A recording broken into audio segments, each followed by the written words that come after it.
Hi అండి, నమస్తే. Welcome to HNR channel. ఈరోజు వీడియోలో ఇన్స్టాంట్ గులాబ్ జాములు చెదిరిపోకుండా రౌండ్గా లోపలికి జ్యూస్ వెళ్ళి లోపల పిండి లేకుండా ఉండలు ఎక్కడ బ్రేక్స్ లేకుండా చూపించిన విధంగా పర్ఫెక్ట్గా రావాలంటే ఎలా చేయాలో చూపిస్తాను. ముందుగా గులాబ్ జాముల కోసము పిండిని కలిపి పక్కన పెట్టుకోవాలి. ఎలా కలుపుకోవాలో చూపిస్తాను. ఒక ఎంటీ బౌల్ తీసుకొని 1 కప్పు ఇన్స్టాంట్ గులాబ్ జాములు పిండి వేసుకొని పిండిని కలపడానికి నీళ్ళతో అయినా కలుపుకోవచ్చు, పాలతో అయినా కలుపుకోవచ్చు. పిండిలో కొంచెం వాటర్ వేసుకొని ఎక్కడ ఉండలు కట్టకుండా స్మూత్గా కలుపుకోవాలి. పిండిని కలుపుకునేటప్పుడు ఒక ముఖ్యమైన టిప్ గుర్తుపెట్టుకోండి. చపాతీ పిండిలా గట్టిగా కలపద్దు. ఇలా చూపించిన విధంగా స్మూత్గా కలుపుకొని ముద్ద చేసుకొని పక్కన పెట్టుకోవాలి. కలిపిన పిండి డ్రై కాకోకుండా ఉండడం కోసము ఒక తడిచిన క్లాత్ అయినా వేసుకోవచ్చు, లేకుంటే ఒక బౌల్ అయినా పెట్టుకొని ఒక 10 మినిట్స్ నానబెట్టుకోవాలి పిండిని. తరువాత స్టెప్లో గులాబ్ జాముల కోసము షుగర్ సిరప్ ప్రిపేర్ చేయాలి. అది ఎలానో చూపిస్తాను. ముందుగా ఒక బౌల్ తీసుకొని 1 కప్పు ఇన్స్టంట్ గులాబ్ జాముల పిండికి 2 కప్స్ పంచదార వేసుకోవాలి. ఎక్కువ స్వీట్ కావాలంటే 2 కప్స్ పంచదార వేసుకోండి. తక్కువ స్వీట్ కావాలంటే 1½ కప్పు పంచదార వేసుకోండి. 1 కప్పు పంచదారకి 1 కప్పు వాటర్ వేసుకోవాలి. నేను 1½ కప్పు పంచదార యూజ్ చేశాను కాబట్టి 1½ కప్పు వాటర్ వేసుకుంటున్నాను. అలా మీరు కూడా వేసే పంచదారను బట్టి వాటర్ని అడ్జస్ట్ చేసుకోండి. పంచదార కరిగేంత వరకు మీడియం ఫ్లేమ్లో బాయిల్ చేసుకుంటూ గరిటెతో కలుపుకుంటూ ఉండాలి. పంచదార కరిగిన తర్వాత 2 to 3 మినిట్స్ బాయిల్ అవుతే చాలు. దీనికైతే ఎలాంటి పాకం అవసరం లేదు. పంచదార మెల్ట్ అయిన తర్వాత ముందుగానే గ్రైండ్ చేసుకున్న 2 to 3 ఇలాచీలు పౌడర్ వేసుకోవాలి. పంచదార తిరిగి మళ్ళీ గడ్డ కట్టకుండా ఉండడం కోసం 2 to 3 లెమన్ డ్రాప్స్ వేసుకోవాలి. వేసుకున్న తర్వాత 2 to 3 మినిట్స్ బాయిల్ చేసుకొని పంచదార అనేది ఇలా స్టిక్కీగా వచ్చిన తర్వాత స్టవ్ ఆఫ్ చేసుకోవాలి. అంతేనండి, షుగర్ సిరప్ రెడీ. మనం ముందుగా కలుపుకున్న గులాబ్ జాముల పిండిని తీసుకొని డ్రైగా ఉందా సాఫ్ట్గా ఉందా చెక్ చేసుకోవాలి. కొంచెం డ్రైగా ఉన్నట్టయితే మళ్ళీ కొంచెం వాటర్ యాడ్ చేసుకొని పిండిని కలుపుకోవాలి. పిండి స్మూత్గా వచ్చిన తర్వాత కొంచెం పిండిని తీసుకొని చిన్న చిన్న రౌండ్ బాల్స్గా చేసుకోవాలి. రౌండ్ బాల్స్ చేసుకునేటప్పుడు స్మూత్గా కొంచెం గట్టిగా ప్రెస్ చేసుకుంటూ పర్ఫెక్ట్గా రౌండ్ వచ్చేటట్టు ఎక్కడ క్రాక్స్ లేకోకుండా చేసుకోవాలి. చూపించిన విధంగా చేసుకొని పక్కన పెట్టుకోవాలి. అలానే మిగిలినవన్నీ కూడా పర్ఫెక్ట్గా రౌండ్గా చేసుకోవాలి, ఎక్కడ క్రాక్స్ లేకుండా. అలా అన్నిటినీ రౌండ్ చేసేసుకొని ఒక బౌల్లో స్టోర్ చేసుకోవాలి.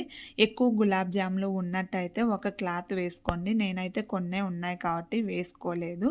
క్లాత్ వేయడం వల్ల గులాబ్ జాములు అనేది డ్రై కాకోకుండా పర్ఫెక్ట్గా ఉంటాయి. గులాబ్ జాములు ఫ్రై చేసుకోవడం కోసం ఆయిల్ని వేడి చేసుకోవాలి. ఆయిల్ వేడి చేసుకోవడానికి ముందుగా ఒక ప్యాన్ పెట్టుకొని అందులో ఆయిల్ వేసుకోవాలి.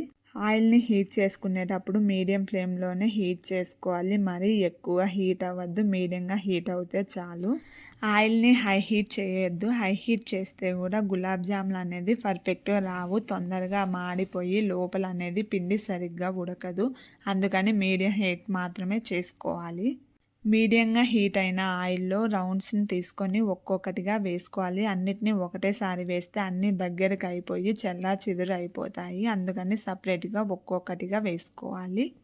ఆయిల్లో మరీ ఎక్కువ రౌండ్స్ కూడా వేసుకోవద్దు, లిమిటెడ్గానే వేసుకోవాలి. ఎందుకంటే ఆయిల్ అనేది మీడియం హీట్ అయింది కాబట్టి అన్నిటికీ సరిపోదు. అందుకని కొన్ని మాత్రమే వేసుకోవాలి. కొన్ని మాత్రమే వేసుకున్న తర్వాత వాటికై అవే పైకి వచ్చేంత వరకు వెయిట్ చేయాలి. అవి పైకి తేలిన తర్వాత మనం గరిట తీసుకొని అటు ఇటు కడుపుకుంటూ ఉండాలి. ఇలా 4 సైడ్స్ కొంచెం కొంచెం ఆయిల్ వాటి మీద చల్లుకుంటూ గోల్డెన్ ఫ్లేమ్ వచ్చేంత వరకు ఫ్రై చేసుకోవాలి. ఇలా చేస్తే లోపల పిండి కూడా బాగా ఉడుకుతుంది, ఎలాంటి క్రాక్స్ రావు, పర్ఫెక్ట్గా కూడా వస్తాయి. ఇలా గోల్డెన్ ఫ్లేమ్ వచ్చిన తర్వాత మంటను మీడియం ఫ్లేమ్ నుంచి లో ఫ్లేమ్కి టర్న్ చేసుకొని తిక్కు గోల్డెన్ ఫ్లేమ్ వచ్చేంత వరకు ఫ్రై చేసుకోవాలి. వాటి మీద ఆయిల్ చల్లుకుంటూ గోల్డెన్ ఫ్లేమ్ వచ్చేంత వరకు ఫ్రై చేసుకోవాలి. చూపించిన విధంగా గోల్డెన్ ఫ్లేమ్ వచ్చిన తర్వాత అన్నిటినీ తీసుకొని మనం ముందుగానే చేసుకున్న షుగర్ సిరప్లో వేసుకోవాలి. షుగర్ సిరప్ చల్లారిపోయినట్టయితే కొంచెం వేడి చేసుకొని అందులో వేసుకొని వేడిగా ఉన్నప్పుడే వేసేసుకోవాలి. అప్పుడైతేనే జ్యూస్ మొత్తం లోపలికి పీల్చుకుంటుంది. ఇలా ఒక బ్యాచ్ కంప్లీట్ అయిన తర్వాత మరో బ్యాచ్ కోసము ప్రిపేర్ చేసుకోవాలి. ఆయిల్‌లో మిగిలినవి గులాబ్ జాములు వేసేసుకొని గోల్డెన్ ఫ్లేమ్ వచ్చేంత వరకు ఫ్రై చేసుకోవాలి. ఇవి కూడా మీడియం ఫ్లేమ్‌లోనే ఫ్రై చేసుకోవాలి. హై ఫ్లేమ్‌లో ఫ్రై చేసుకోవద్దు.